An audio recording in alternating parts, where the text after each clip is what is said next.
Welcome to Brothers-In-Flaw Sports. I am your host, Normie. Our other host over here, Cunyato. Down at the bottom, where you know him is best, Santana. So how are y'all doing tonight? I'm doing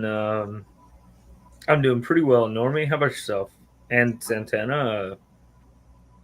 I'm doing pretty good, Santana. I'm good. I'm especially doing pretty good because three-peat a couple weekends ago, the Stallions pulled, I would say a pretty nice ass whooping onto the San Antonio Brahmas. Man, 25 to nothing. that game was so close for a little while.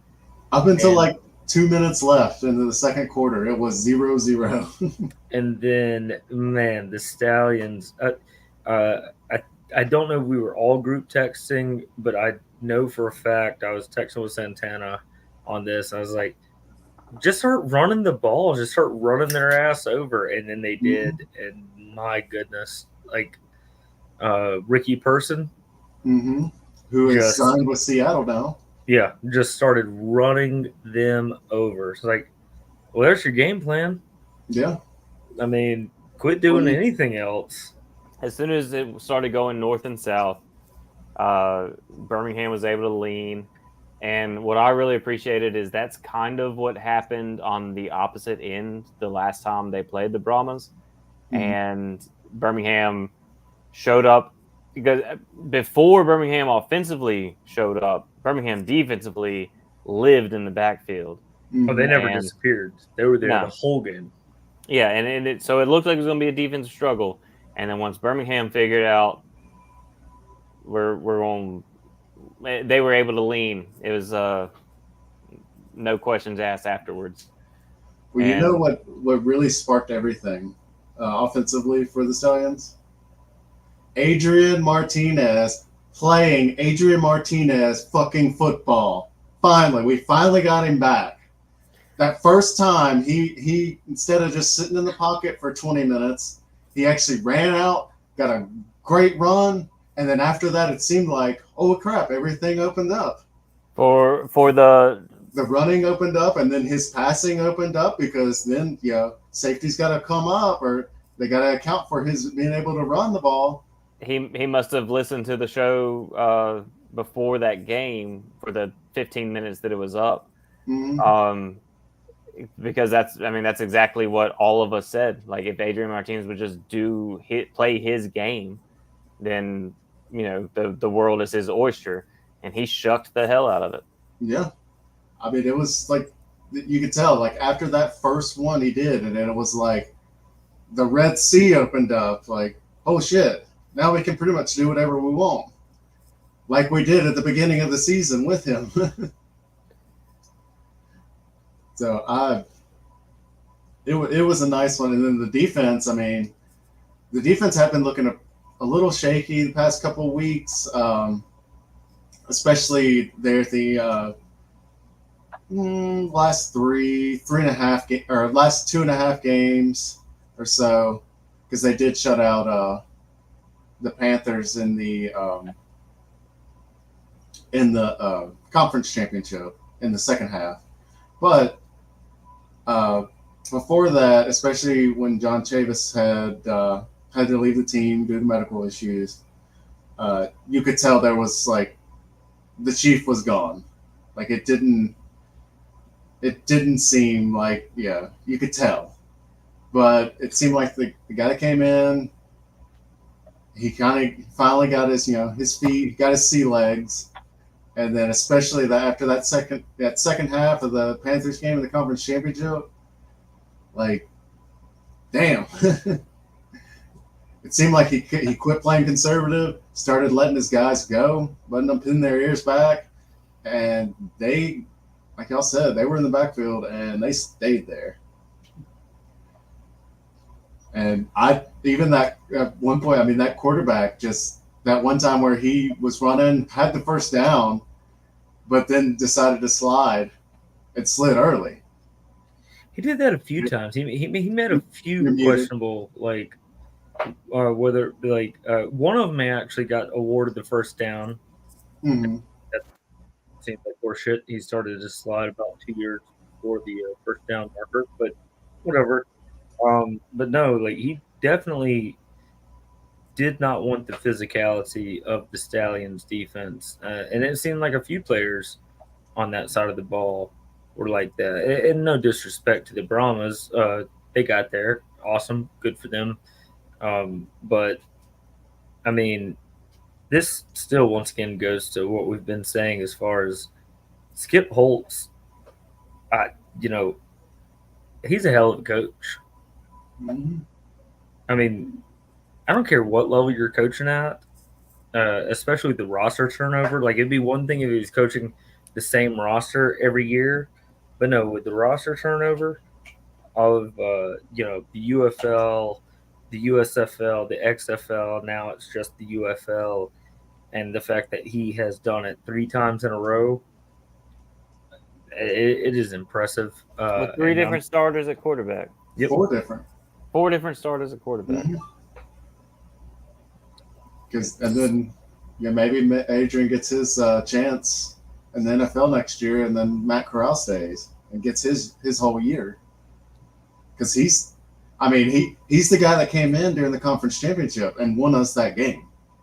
Like our backup came in the conference championship, threw a pick his first possession, but then still came back and was like, "Nah, we're good," and ended up winning that game for us. Well, and 28 again, on threw 92 threw points. a pick when he first comes in, but like it goes off the hands of a receiver. Yeah, So like it, and then comes in and again, and we said it on the show that isn't posted, but is about to be posted maybe tomorrow day. Um, that we probably are talking about a similar situation had Corral started all season. Like I think that yes, I mean we had the uh, league MVP, but his backup probably gets Birmingham to the promised land also. Like or at least I think that's an opportunity that could have yeah. happened. Well, and also has the opportunity to win MVP himself. Mm-hmm. Like, like and that just goes back to that general manager. Like, he can get them. Like anytime we get bitten by the injury bug, someone comes in and it's like, holy crap! Like this guy's not on a team, but he finds them and gets them. I mean, there's something about having an eye for talent. Yeah. That's how the Braves won their World Series, missing their best player and kind of like piecemealing it together. Because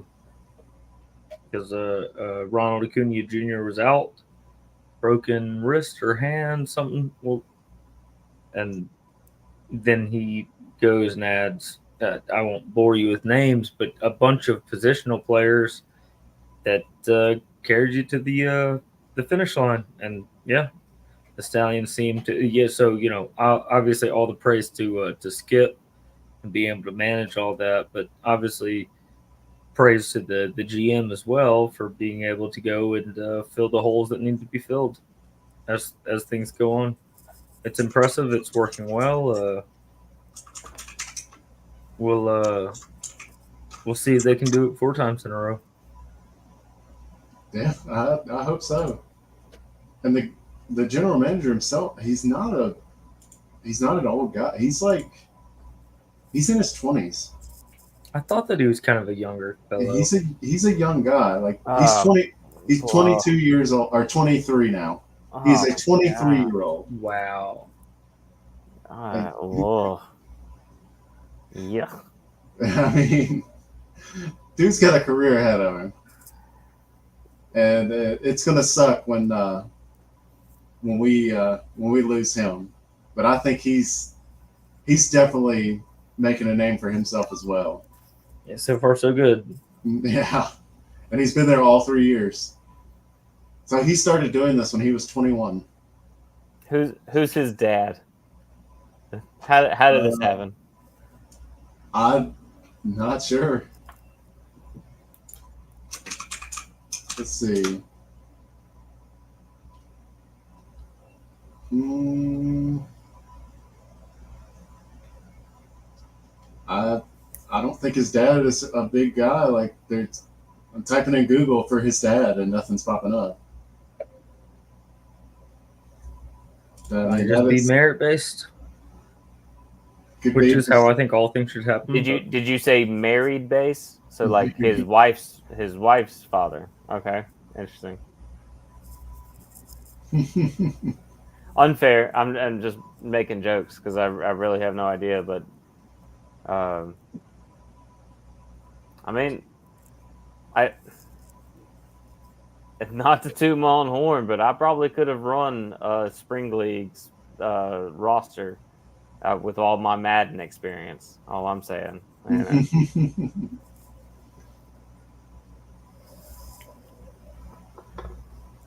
Let's say, I mean, look, just kind of scanning through an article just to kind of see where he came from, and there's really nothing there. But yeah, I mean, that's crazy. I don't think I could have done that at 21. Zach Potter. Yep. He grew up in Council Bluff, Iowa.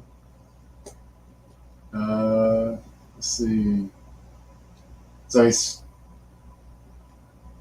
he wanted to play quarterback, but he just wasn't very athletic.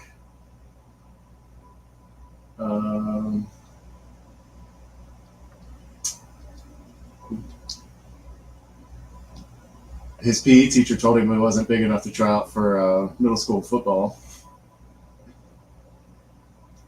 So he decided he'd go into coaching.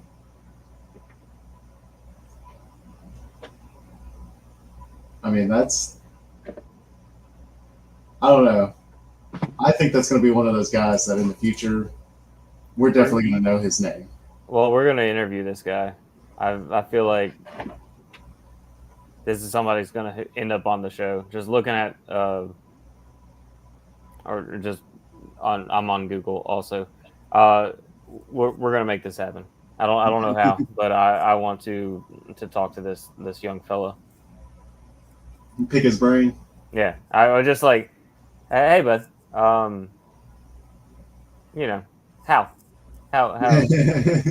just tell me how. And did you play Madden? And do you like the draft part?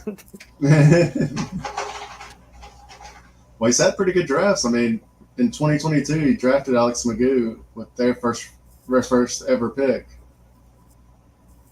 And that seemed to have worked out. That worked out very well for him, especially having Magoo for 2 years. Like, worked out pretty dang well. But yeah, Stallions with their 3-peat, looking for the next one.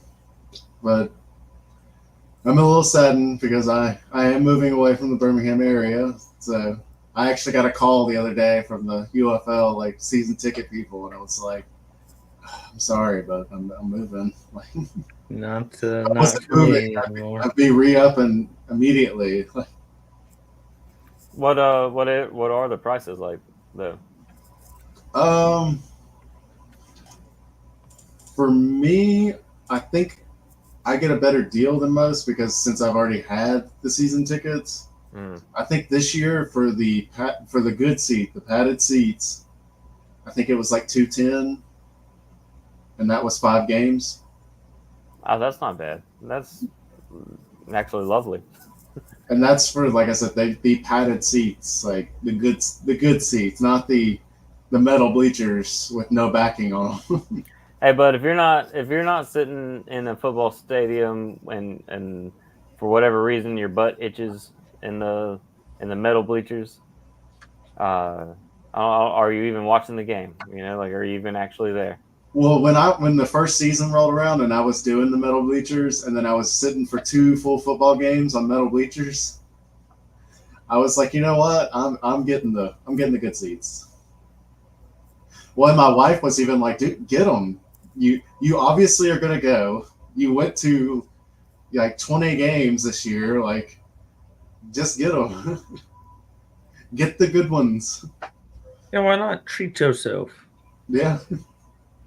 because I think back then it was like $110 or something or 120, and that was for all the Stallions home games and all the Breakers home games as well. And when they did that, it was awesome too because it was like they'd have a Stallions game on Saturday, Breakers game on Sunday. But yeah, I'm not sure what the prices will be this year. They usually go up at least a little bit, but around 220, and that's like I said, the good seats. We got Elbiona in the house. Hey, Elbiona. But yeah, and I'm not. From what I've heard too, though, that the teams will actually practice and live in their markets next year. That's what they're trying to move towards. Well, I hope so. Because just the fact that they're even driving towards that. I mean, and we talked about it a couple of weeks ago that the popularity that this particular spring league has, awesome. Like the fact that it has reached a level to where like the plan is next year that everybody will be in their market. That's extremely positive. Yeah, that was one thing that was really nice because especially that like fan outreach. They would do things on like a Thursday night, and you could go meet the players and meet Skip Holtz. But this year, that was something you kind of missed because you could. I mean, they were all practicing in San Antonio. So and then they would for the game day they would pretty much fly to their home stadium. Which I think speaks even more to what Skip has done in the 3 years he's been in Birmingham. And obviously I think that Birmingham had a, leg up early on, but like if everybody's having to, just such a difficult situation to maneuver. And here Skip is having maneuvered, when like the Lakers won the championship during the COVID season, like everybody, wants to put an asterisk on that and the situation as to where like it doesn't really count. Like, I don't know. I think that like anything outside of the normal existence should count almost even more, right? Like, and so for Skip to notch 3 of these up and not a single season been the exact same thing, that's. Well, a lot of people in the first season, a lot of fans were like, "Oh, well, the only reason Birmingham won is because all the games were in Birmingham except the quarter or the semifinals and the final." And then last year is when they did the 4 hubs, and it was like, "Oh, well, they're actually." And the only 2 times they lost last year, they both lost. It was both losses at home. Yeah, so you can't argue, especially. Yeah, I mean, you can't. Yeah, yes, I concur as well. So, and then after last year, it was like, oh, well, maybe it actually is. They're a good team. And then this year, it's like, yes, they. What excuse do y'all have for us now? Oh yeah, exactly. Like, what is the next excuse when? Yes, but it's not like Birmingham had a home field advantage in that first season. It's not like fans are just showing up and blowing it out in Birmingham, and everybody was located here. So it's not like what's it matter? And then the next year it becomes something different, and then this year was something different too. Like I think I think that speaks volumes to what Skip has done. Skip has led the team to do. And I love making fun of the Battlehawks fans who always are like, oh, well, we have the most fans. We have 30,000 fans at our games and this. And then my favorite was they're now the 2-time attendance champions. People were making memes on social media about that. So that was pretty funny because they do like to brag about how many fans they get in their stadium. Oh, and just watching the championship game and you seeing them pockmarked throughout the area just because that's they had assumed they would be there. Mm-hmm. I will say, I bet it is, because even when the Brahmas won, like their fans do show up and they are loud because they got to a point where the guy couldn't even hear his mic in his helmet. The quarterback would have to run to the sideline, get the play, and then go, which would totally throw off their timing. So you don't really have any time for audibles and things like that. And do we think that is St. Louis as a city saying like, "Hey, go fuck yourself, Rams"? Like we could have supported you here, but you left us. Yeah, I think that's exactly what it is. Left us to become the number 2 team in LA. Number 3 team in LA, because San Francisco plays in LA pretty often. Oh, that's true.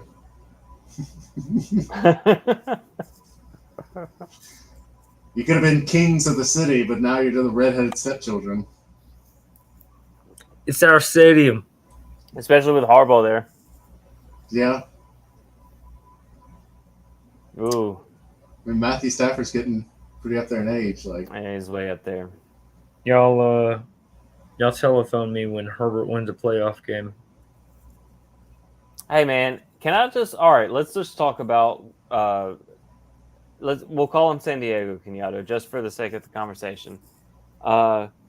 They tend to have an issue with injuries, and unlucky, like that. 100%. I feel very.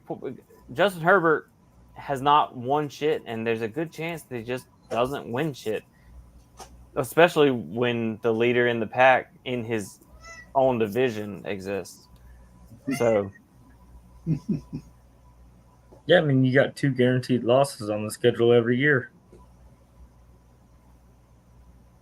and especially with Bo Nix at Denver. Yeah, like what? Of course, that hurts. Stidham is kind of leading that pack right now. It seems like Stidham's gonna win that job, which I'm absolutely fine with. Let him sit. Let him sit. Let him learn. Let him get accustomed. Don't throw the Bulls. That roster isn't ready anyways. No. So like it doesn't matter. Like let Stidham go do it. Because the roster around any of the quarterbacks sitting there, whether it's Zach Wilson or Bo Nix or it doesn't matter. It's not ready anyway. I will say that Stidham. I watched Stidham in 2021. Right? What was last year? 22. What year are we in? We're in 2024. We're in 20. We are. This is going to be the 2024 season. Yes. Okay, so 2022, yeah. Stidham lit up the best defense in the league, and who would have thought? Like, I think that he's got all the ability, so there's a good chance that it might be worth going with Stidham in the long run. Yeah.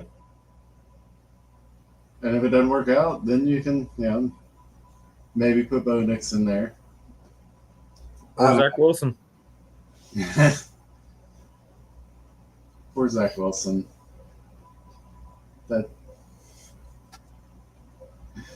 How many quarterbacks have the Jets just killed? Like, they're trying to kill. They're trying to kill one of the better ones in history. Yeah. He puts the jersey on and blows his Achilles out in 4 plays. Yep. There was a meme somewhere where I saw that. It was like, it was Aaron Rodgers' first snap of the season, and like he slips on like a banana peel or something.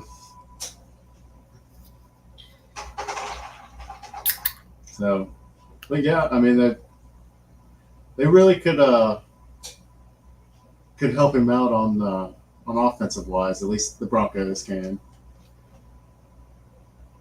I mean, his receivers are Cortland Sutton, Josh Reynolds, Marvin Mims Jr. Is that the Marvin Mims Jr.? No, that's a different one. Okay. And Javonte Williams, the running back. I don't know if I've really ever heard of him. They have a lot of work to do. But, all right. They definitely do. But yeah, like I said, I hope he stays. Like he stays as the backup. But give him time. Give him time. Don't throw him to the wolves so early. Well, and it really becomes about protection for any young quarterback. And for any quarterback. A lot of any quarterback at all, but in their youth especially. And everybody thought that Bo Nix would fit well with Sean Payton, and I think that is something that could happen. But yeah, I would prefer to see Stidham. I mean, honestly, like you kind of think about their skill level, and you kind of just look at the three in the quarterback room, and you go, I don't know. I mean, we'll see. Yeah. We wasted a lot of draft capital on this one, so maybe not. Not getting. If your reports out of camp are coming out that Stidham is beating both the second pick in the draft in Zach Wilson and then the 10th pick in the draft, right? For 15th. Anywhere from 10 to 17. For Bo, I thought he was 13. 12. All right. Okay. So you take the second in Zach and the 12th in Bo, and Stidham, fourth. I think he was drafted in the 4th round. It was later. It doesn't matter. Round 133rd pick. Yeah, so it doesn't matter. But in that situation, you have talent in the room. I think that if you watch Bo Nix play, if you watch Zach Wilson play, you know that there are physical talents in the room. But if you're looking at camp and Stidham is leading in camp, you're probably not real happy. And I love Jarrett Stidham. War damn. But it's just if you have those three in the camp and Stidham is clearly the favorite, that's not a good look. Now, again, he did light up San Francisco's defense a few years ago to the point of me being like, gosh, shit, maybe Stidham can ball out. But that's neither here nor there for the current conversation. Yeah. Maybe he can go out there and ball out. Maybe he finally gets an opportunity, like a full-fledged opportunity. And it could just be just the lying that the NFL teams do anyway. It is rumor, but they could be just throwing out that rumor and then being like, yeah, we're only going with him because we don't want our newest first-round pick to get obliterated.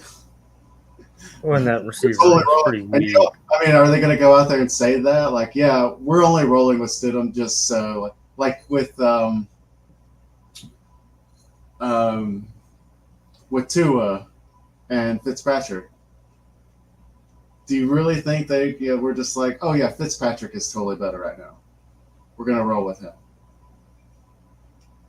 Or do you think they were like, yeah, we're getting some games, and then we're going to roll out with Tua? I mean, I love Ryan Fitzpatrick. I think that. I mean, everybody does. I mean, I ain't got nothing wrong with Fitzmagic. Dude always looked like he was like the bassist of your like local Alabama like garage band, but he's out there playing professional football. Like, that's what I always liked about it. That's just like the way not the way he dressed going into stuff. Yeah, he was pretty flamboyant that way. But like, I'd be pretty fly. If he was just in regular clothes, you could just see him out and be like, "Oh yeah, this is a normal dude." But that normal dude is the starter for the Miami Dolphins. But yeah, do you think they're going to do? It's like these, like Alabama right now, and all these new coaches, and then you got the players like oh, Jalen Miller, oh, I'm so, excited. Coach DeBoer is doing so great. We got a lot of things going on, and we're doing. I'm really liking the direction we're going. And you're like, what's he gonna say? Is he gonna come out there and be like, oh, this motherfucker doesn't know what he's talking about? Like, I don't know what he's doing. This stuff is so, like, really? Are they gonna come out and say that? Are they gonna say something negative? I kind of wish they would, because that would be just hilarious. Not Alabama, like another team, like, like Coach Freeze don't know what the hell he's doing. Like, why is he even calling plays? That would be hilarious. Why isn't he calling plays? I think is the correct question. Yeah, that's true. Well, I think he's about to this upcoming year. Also, boys, Albiona is right. I think I'm going to sign off here. What'd she say? Kenyatta is about to have a chair stream. So chair stream is when you forget that you're still live and it's just your chair sitting there, but you're not there. so Kenyatta's about to fall. Before doing that, I'm going to sign off because Chaboy is fairly sleepy. And we will reconvene, I suppose, next week. We do have a lot to cover. I love you both. Thanks for everybody who's watching, viewer. And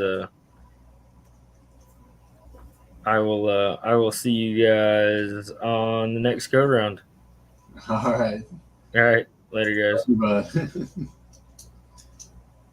He's gonna fall out. I was kind of hoping that his like frozen picture would exist there for a minute. Yeah, that would be funny. Like earlier when he was in the car. Yeah. I just thought that he was just still there. I didn't think anything else. He froze. I'm over here seeing. I know he froze, and I'm thinking like, holy crap! Did he like crash or something? He was being good. Because he had his phone just on his leg, and clearly 2 hands on the steering wheel. But I was like, did something happen?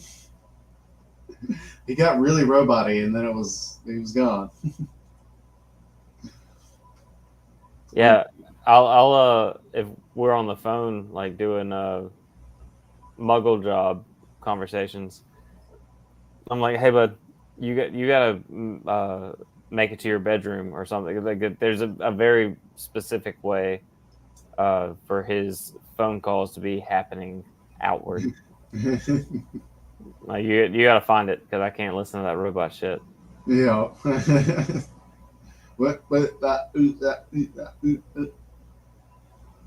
Yeah, and I'm already dealing with enough with my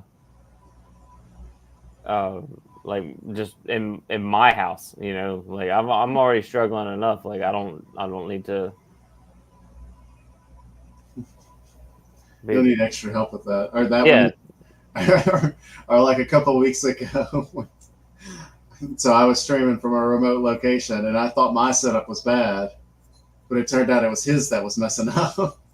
I'm getting different headphones. I'm doing other things. I'm trying to fix all this, and then you popped out. You're like, Norman, you're fine. It's Kenyatta that's like messing up. Here I'm thinking it was like the Bluetooth headphones, and then I was like scrambling around to find some other headphones. But with the phone, you have to use the headphones and the mic. You can't just use the headphones and then use your phone mic. Oh, man. But yeah. Did you want to talk a little bit about Kansas City's PR person? And my gosh, dude. Can you just imagine being said PR person? Like, isn't it?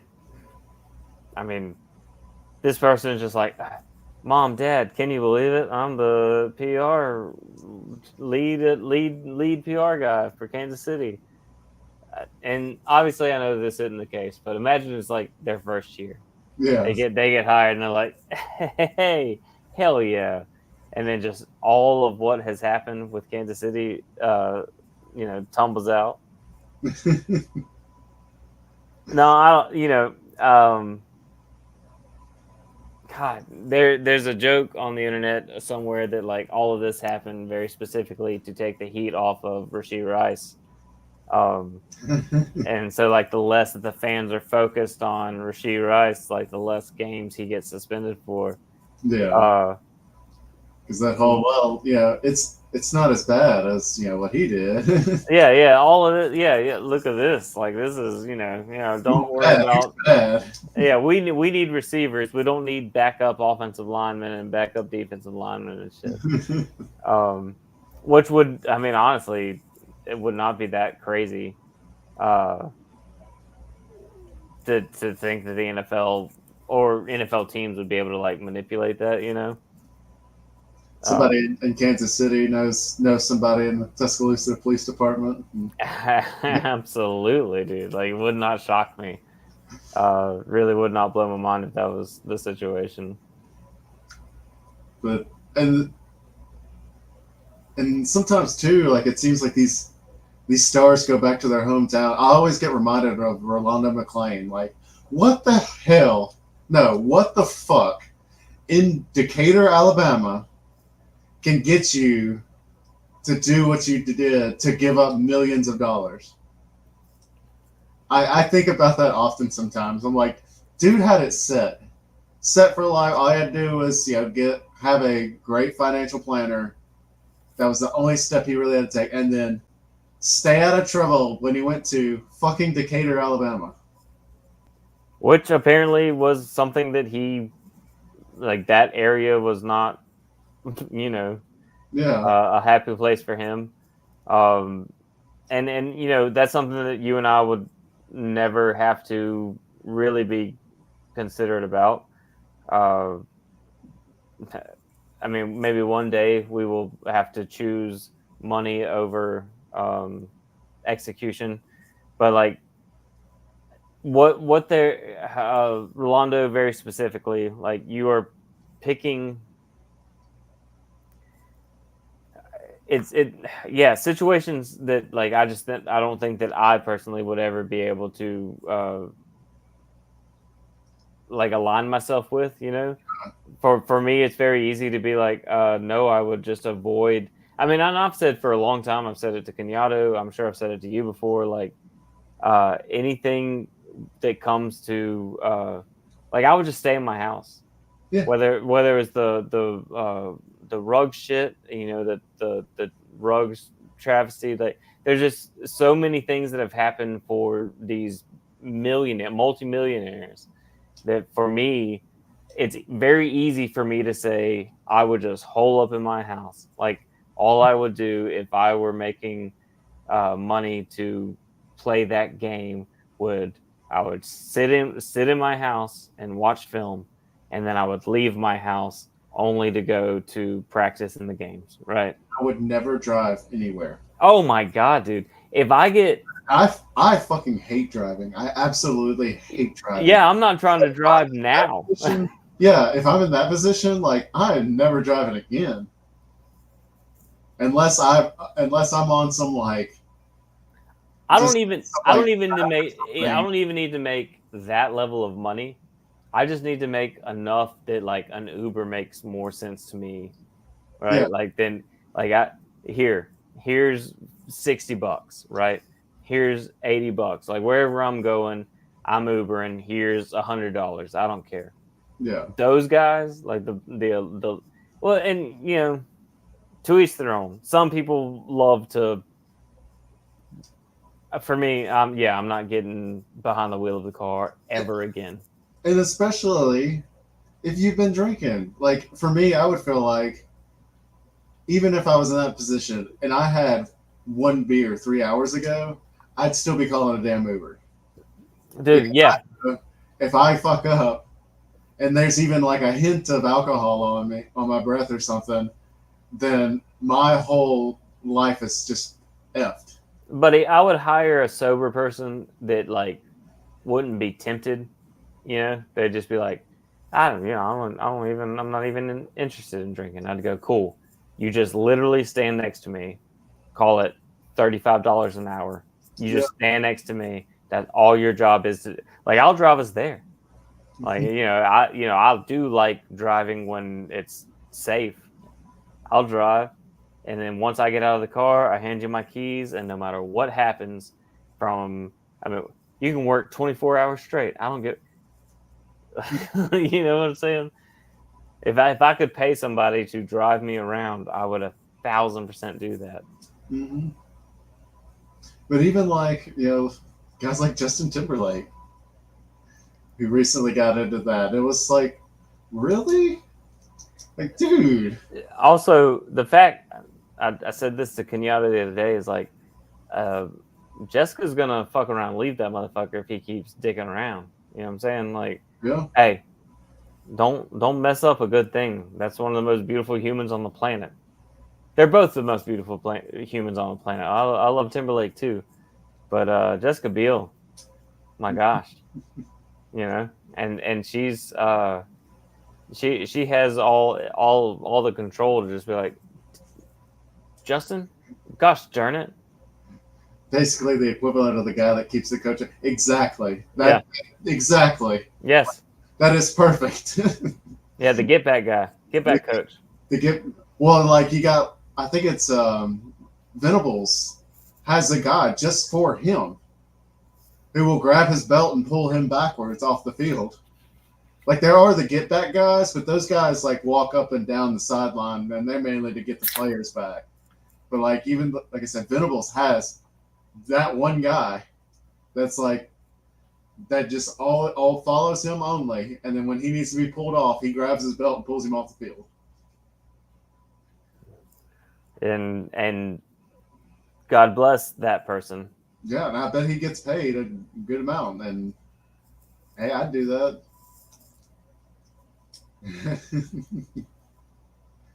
But yeah, these, I don't know, especially these, maybe it's just an age thing, just a youth thing.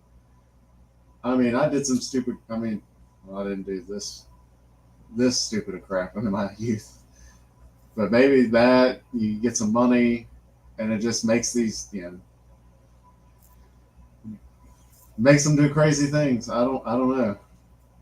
Like, doesn't the NFL have like a class for rookies? Yeah, like literally right after the draft, there's a rookie symposium on like how to handle your money, your actions, like everything. Like as soon as you get drafted, there's a big conference where the rookies go, and it's generally, um, like major names of the current league, of the history. Like a Randy Moss, like people show up, rookies are ushered into a room. Hey, don't fuck up, and then obviously, There's ways not to fuck up. yeah, hey, don't fuck up, and then they leave the auditorium that conversation got had in, and then oftentimes fuck up. And Yeah. it just is, man. Like, Oh, so I'm gonna go to this hotel party. yeah, do it. Yeah, party so hard, my guy. But Party the hardest. Just have somebody drive you away. or sit at home. Just, oh my gosh, Oh man. Well, But, it's just so funny with the especially this off season for Kansas City. yeah. Because as we know on this show, Kansas City, like, they held really badly during the Super Bowl. Correct? It's correct. Mm-hmm.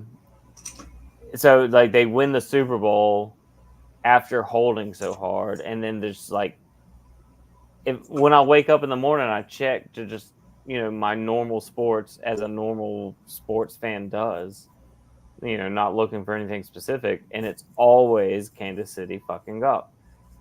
And I was like, I would rather you not have fucked up and just lost the Super Bowl. That has nothing to do with my bias. Nothing at all. Nothing at all. Just Oh man. Well, is that your Santana bitches segment? Or hey, do you have something for that? I don't have anything currently for that. Oh well, actually, okay, nothing worth popping the graphic up for, but I will definitely have something next week. But right now, can we just talk about the Brandon Ayuk situation? Have you heard anything about that or followed in that at all? No, I haven't. So yeah, what's it going on? Well, Okay. okay, I know this because I know you were so mad about the Waddle contract. Mm-hmm. It definitely has impacted exactly what I said it would impact. Yeah, you said our Santana Slay segment, but yeah, you definitely said a couple shows ago that would definitely impact because it was Waddle and someone else. Okay, Sun God, from the Lions, Yeah. he definitely has an argument to be top 3 or 4 receiver. He ended up making $28 million a year.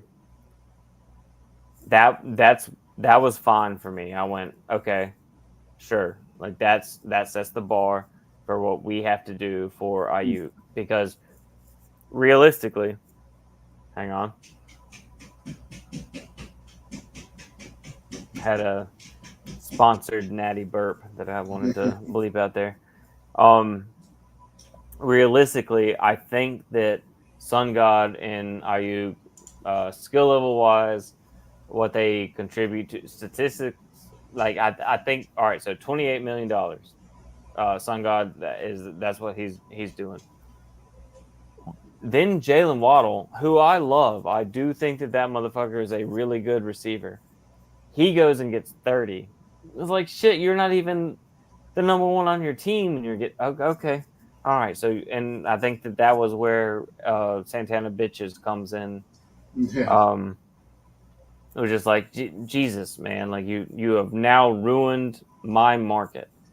Um, and Minnesota then was thinking that same thing though.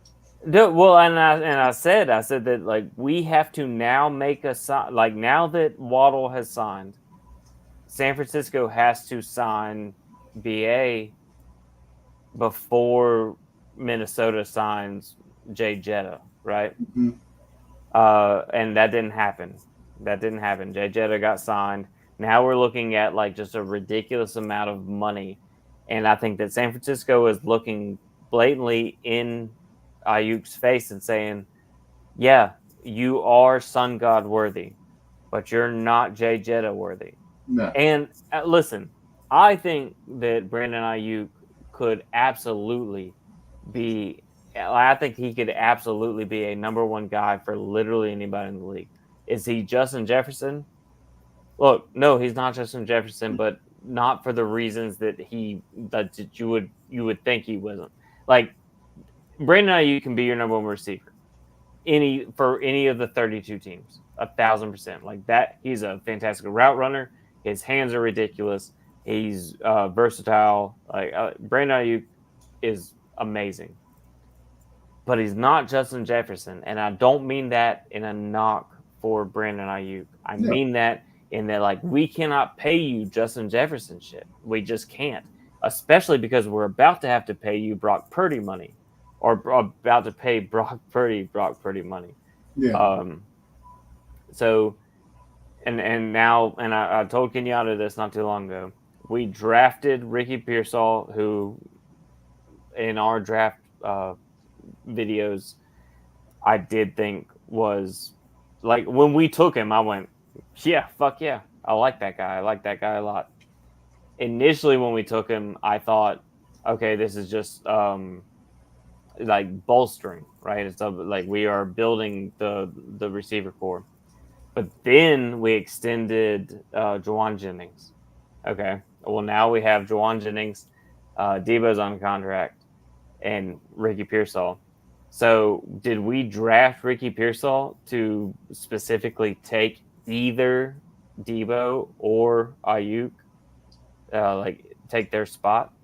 I think that's possible. Yeah, or kind of as a backup plan of, well, if we Yeah, don't get this contract, we at least have we. Pearsall. So either we sign Pearsall or sign Ayuk, which then Pearsall takes Debo's spot because next year Debo will be on contract, and I don't think that we can keep. We're not keeping both Debo and Ayuk, which Yeah, sucks because I adore the way this team has set up. I very much love Debo Samuel. Have loved him since South Carolina. Uh, didn't really know much about Brandon Ayuk until we took him in the first round, and then I learned a lot about him, and then where he is now. So Pearsall is somebody who can exist in a similar situation as how we have Debo. He's also a very sticky hand, very great route runner, so he could replace Ayuk. You know. So my big thing is that I think San Francisco took Pearsall thinking like, hey, worst case scenario, we we replace one of these guys. yeah. As soon as they gave Juwan Jennings the 2-year extension, I went, okay, so it's definitely between BA and Debo. So, I mean, yeah, I don't want to lose any of them. This is a really great, like really well built team. It's a really well built receiving core. Brock has a like really deep connection with Brandon Ayuk, but all the reports out of camp is that he's clicking well with Pearsall. We said during the draft show, I said that Pearsall was a guy that people need to pay attention to. We ended up taking him at 31. I don't know, man. I just want all my guys to be happy, and I want to be happy. Just want everything to fall into place. Yeah, I just can we just all just as a team like just be happy and sign BA and sign Brock and just everybody. Let's just it says the Scarlet and Gold's a really fun place to be. It's just You don't have to, you don't have to make that much money. Just yeah. show Can it we just off. let's just can we just fucking win a Super Bowl? You know what I'm saying? Y'all can do whatever. Yeah, I don't get yeah. Oh man, dude, I've said it a million times. Like it sucks. I would rather be where I'm at right now, right? As a 49ers fan. First off, I am well aware of the history. Fell in love with the 49ers because of the history. But from 2000, I I fell in love with the 49ers and then they were really shitty, right? And I have bled with that really shitty team for so long. And then from 2012 to now, it's like we've had a lot of opportunities to, it's like I did my due diligence. Like I was there. Mhm. I was there when we sucked, and now we are good. Can we please just win a Super Bowl? Please. Oh man. Well, that has been a Santana bitches. Oh yeah, I guess that could have yeah. And if you want to flash the graphic, go for it. I don't. Good, I don't have it even loaded up here yet. So, but well, we'll get plenty of those in the future. oh yeah, I need to write down that I need to finish that. All right, that way we'll have it next time. But we've been going close to an hour.